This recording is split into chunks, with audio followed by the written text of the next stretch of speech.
오늘 우리가 함께 깊이 파헤쳐볼 주제는 위대한 기업은 어떻게 만들어지는가입니다. 보내주신 자료 목금을 보니 한 의료기기 회사, 에드워즈 라이프 사이언스에 대한 아주 깊이 있는 분석이 담겨 있더라고요. 네, 맞습니다. 이게 겉으로만 보면 의료기기 회사라고 해서 좀 딱딱하게 들릴 수 있는데요. 그렇죠. 조금 지루할 수도 있겠다 싶었는데. 근데 시작부터 아주 흥미로운 숫자를 하나 던져드릴게요. 이야, 이 회사의 연간 총 이익률이 70% 후반대입니다. 잠깐만요. 70%대라고요? 제품을 만드는 회사인데 그게 가능한가요? 네, 제조업에서 이 정도 마진율은 사실상 예술의 경제라고 불리거든요. 마치 애플이 아이폰을 파는 것과 비슷한 수준의 이익을 남기는 거죠. 와, 보통 그 정도면 독점적인 소프트웨어 기업에서나 나오는 숫자 아닌가요? 도대체 뭘 어떻게 만들기에 그런 엄청난 숫자가 나오는지 그 비밀이 오늘 이야기의 핵심이 되겠네요. 맞습니다. 그래서 오늘 우리가 계속해서 이야기할 핵심 키워드가 바로 경제적 해자, 그리고 전환 비용입니다. 경제적 해자요. 네. 성 주변에 깊고 넓은 강, 그러니까 해자를 파서 적의 침입을 원천적으로 막는 것처럼요. 경쟁사들이 감히 넘볼 수 없는 강력한 방어막을 어떻게 구축했는지가 오늘 대화의 중심에 있을 겁니다. 좋습니다. 그럼 본격적으로 파헤쳐보기 전에 이건 꼭 짚고 넘어가야죠. 네. 시작하기 전에요. 오늘 저희가 나누는 이야기는 특정 종목을 추천하거나 그런 건 절대 아니고요. 그럼요. 어디까지나 보내주신 자료를 바탕으로 정보를 드리고 같이 공부해보자는 취지니까요. 모든 투자의 최종 판단과 책임은 여러분 자신에게 있다는 점 꼭 기억해 주시면 좋겠습니다. 자, 그럼 이 거대한 성공 스토리의 첫 장을 열어보죠. 자료에서는 이 회사가 성장할 수밖에 없는 가장 근본적인 이유로 고령화라는 그 누구도 거스를 수 없는 시대의 흐름을 꼽고 있어요. 그렇죠. 투자의 대가들이 항상 인구 고조의 파도를 거스르려 하지 말고 그 파도에 올라타라고 말하는 이유가 바로 여기에 있습니다. 에드워즈의 가장 강력한 배경은 바로 인류 전체가 늙어가고 있다는 사실이에요. 그리고 이 현상이 대동맥 판막 협착증이라는 대표적인 퇴행성 심장 질환과 직접적으로 연결됩니다. 대동맥 판막 협착증. 이름이 조금 어려운데요. 이게 정확히 어떤 병인가요? 심장의 문이 좁아지는 병이라고 들었습니다만. 아주 정확한 비유입니다. 심장이 온몸으로 피를 뿜어내는 펌프라면 대동맥 판막은 그 펌프의 출구에 달린 문이에요. 네. 그런데 나이가 들면서 그 문에 칼슘 같은 노폐물이 계속 쌓이는 겁니다. 그럼 문이 돌처럼 딱딱하게 굳어서 잘 열리지가 않아요. 이게 바로 대동맥 판막 협착증이죠. 문이 좁아지니 심장은 피를 내보내려고 훨씬 더 강한 힘을 써야겠네요. 그러다 결국 지쳐버리는 거고요. 맞습니다.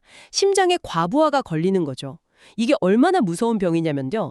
일단 증상이 나타나고 치료받지 않으면 2년 안에 생존율이 50%까지 떨어집니다. 2년 안에 50%요? 네, 일부 암보다도 훨씬 치명적이에요.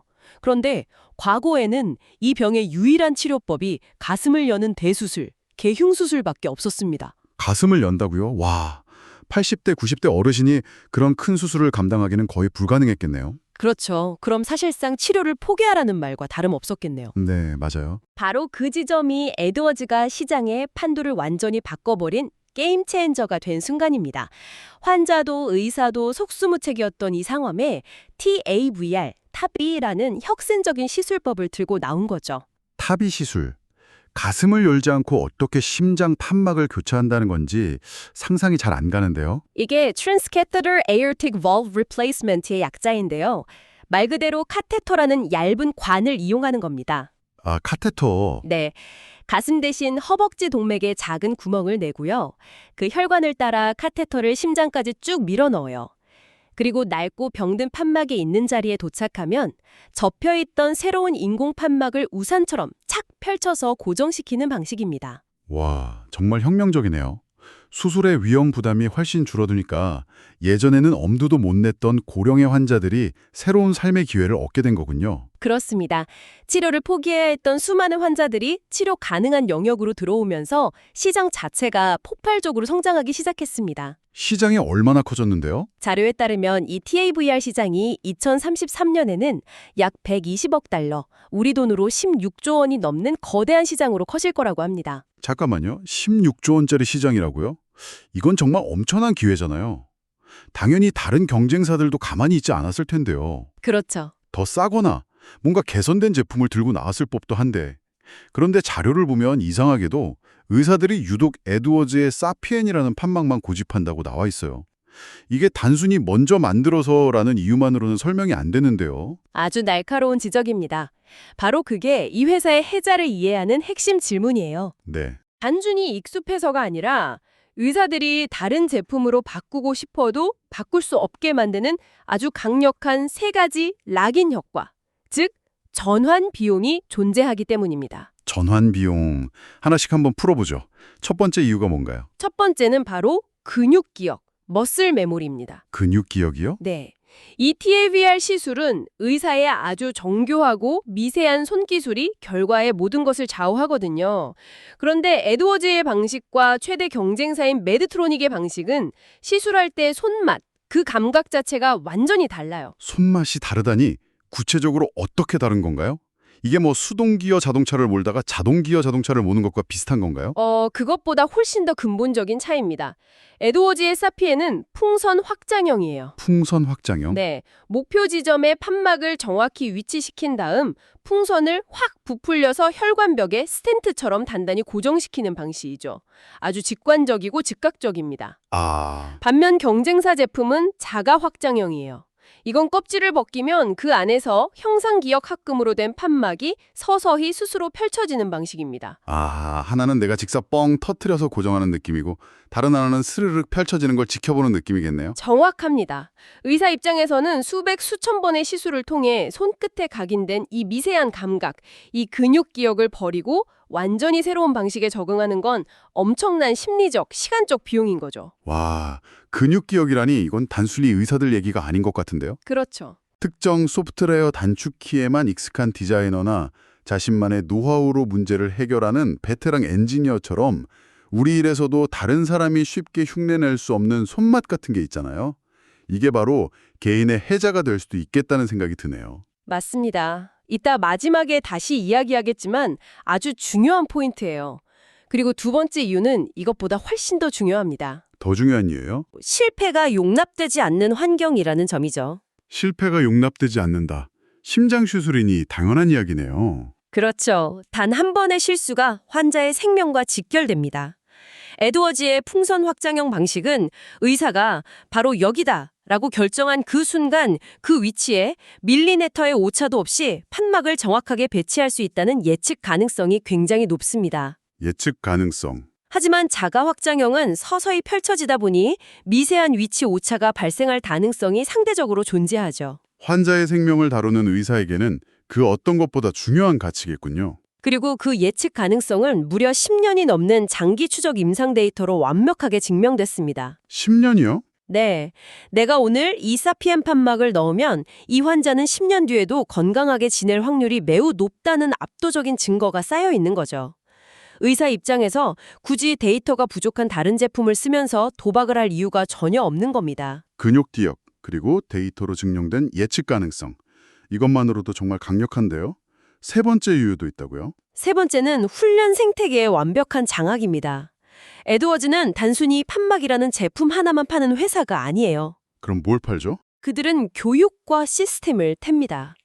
전 세계 병원의 심장팀 전체, 그러니까 의사뿐만 아니라 간호사, 방사선사까지 모두 자사의 교육시설로 초빙해서 시뮬레이션 교육을 제공합니다. 제품 사용법을 가르쳐주는 걸 넘어서는 개념이군요. 훨씬 넘어서죠. 아예 병원 시스템 자체를 에드워즈에 맞춰버리는 겁니다.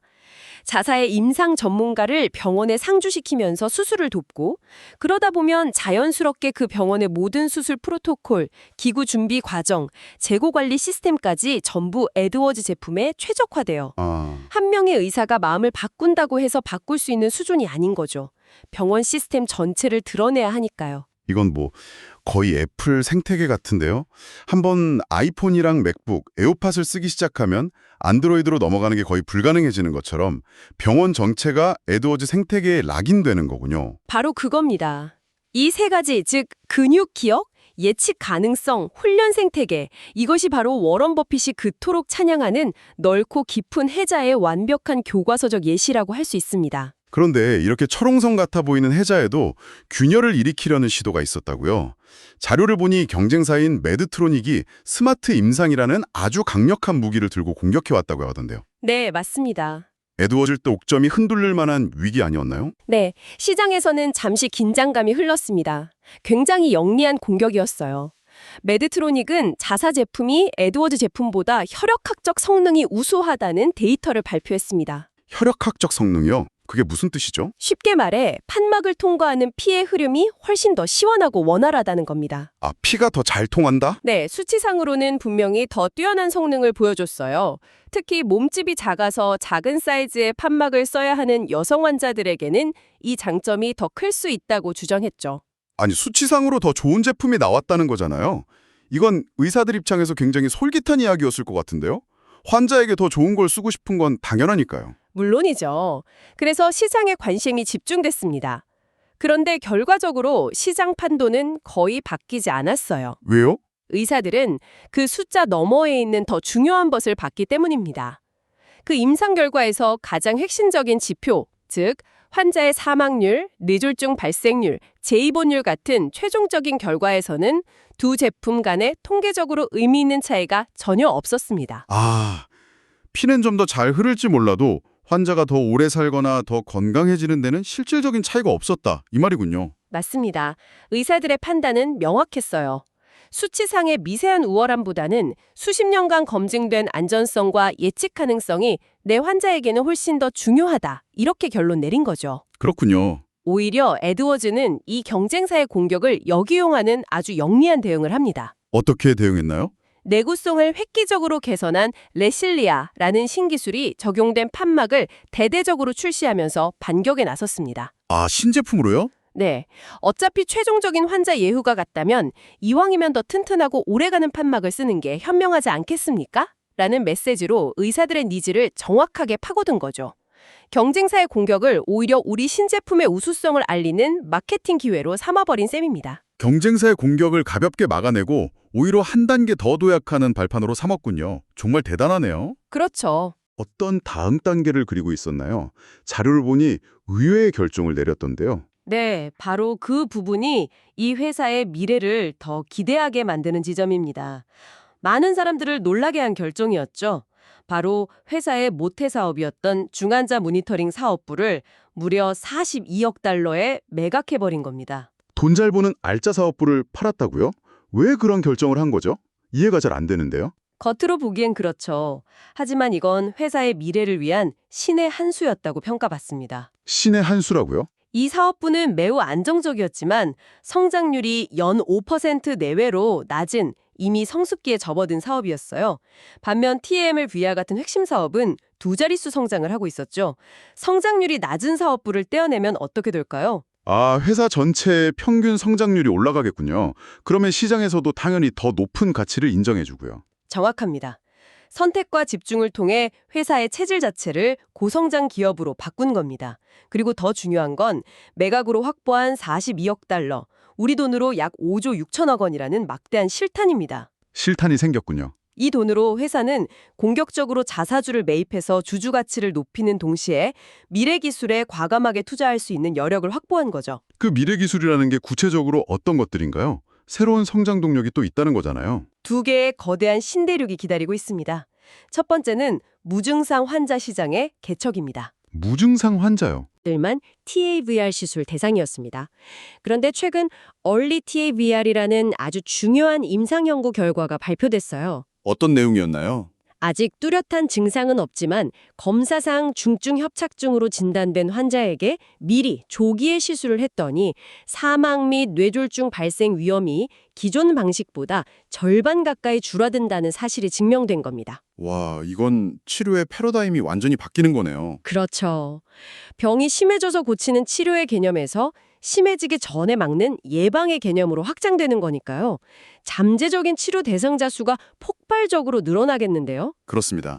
총 접근 가능 시장, TAM의 크기가 몇 배로 커지는 효과를 가져올 겁니다. 그리고 두 번째 성장 동력은 TMTMT라고 불리는 새로운 블루오션입니다. TMTMT요? 네, 지금까지는 심장의 출구인 대동맥 판막 시장에 집중했다면 이제는 심장 안쪽에 있는 다른 문들, 즉 승모판과 삼천판 시장으로 영토를 확장하는 겁니다. 또 다른 시장을 개척하는 거군요. 그쪽은 아직 경쟁이 덜한가요? 네, 특히 삼천판 분야에서는 이보크라는 제품으로 세계 최초로 FDA 승인을 받았습니다. 이 분야에서는 경쟁사들보다 수년을 앞서 나가는 압도적인 기술 격차를 확보한 셈이죠. 와, 경영진은 이 새로운 TMT 분야에서만 2030년까지 20억 달러, 우리 돈으로 약 2조 7천억 원의 추가 매출을 올릴 것으로 자신하고 있습니다. 이야기를 쭉 듣고 보니 그림이 완벽하게 그려지네요. 정리해보면 에드워즈 라이프 사이언스는 고령화라는 거스를 수 없는 거대한 파도 위에 올라타고 의사들이 결코 쉽게 바꿀 수 없는 전환 비용이라는 아주 깊고 넓은 해저를 파서 경쟁자들을 막아냈어요. 네, 그렇죠. 그리고 그 성에서 벌어들인 막대한 현금으로 다시 미래의 새로운 대륙을 정복하러 떠나는 완벽한 선순환 구조를 만들어낸 기업이군요. 완벽한 요약입니다. 그리고 이 기업의 전략은 단순히 투자 인사이트를 넘어 우리의 커리어나 삶에도 적용해 볼 만한 아주 중요한 통찰을 줍니다. 아까 근육기억 이야기할 때 잠깐 짚어주셨던 바로 그 부분이죠. 나만의 손맛을 만드는 것 말씀이시죠? 맞습니다. 여러 분야를 얕고 넓게 하는 제너럴리스트도 물론 필요하지만 결국 높은 가치를 인정받는 건 누구도 대체할 수 없는 자신만의 깊이와 전문성을 갖춘 스페셜리스트입니다. 네네. 다른 사람이 나를 쉽게 대체하지 못하도록 나만의 전환 비용을 의식적으로 높여 나가는 노력이 필요한 거죠. 의사들이 수많은 시술 경험을 통해 쌓은 근육 기억과 데이터에 대한 신뢰 때문에 에드워즈를 떠나지 못하듯 우리도 각자의 분야에서 그런 대체 불가능한 존재가 되어야 한다는 겁니다. 워런 버핏이 말한 넓은 회사를 기업이 아닌 바로 내 인생에 구축하는 거군요. 바로 그겁니다. 정말 중요한 통찰이네요. 단순히 주어진 일을 처리하는 것을 넘어서 나만의 프로세스와 노하우, 그리고 신뢰의 네트워크를 구축해서 다른 사람이 내 자리를 대신하기 어렵게 만드는 것. 어쩌면 오늘 이야기의 진짜 핵심은 여기에 있는지도 모르겠습니다. 그렇죠. 한 우물을 깊게 파서 누구도 따라올 수 없는 깊이를 만드는 것. 그것이야말로 불확실한 시대에 개인과 기업 모두에게 적용되는 지속적인 성공의 열쇠가 아닐까 싶습니다. 오늘 이 이야기를 들으시면서 한번 생각해 보시면 좋겠습니다. 끊임없이 변화하는 세상 속에서 당신의 삶과 자산 포트폴리오를 10년 뒤에도 굳건히 지켜줄 당신만의 해자는 과연 무엇인가요?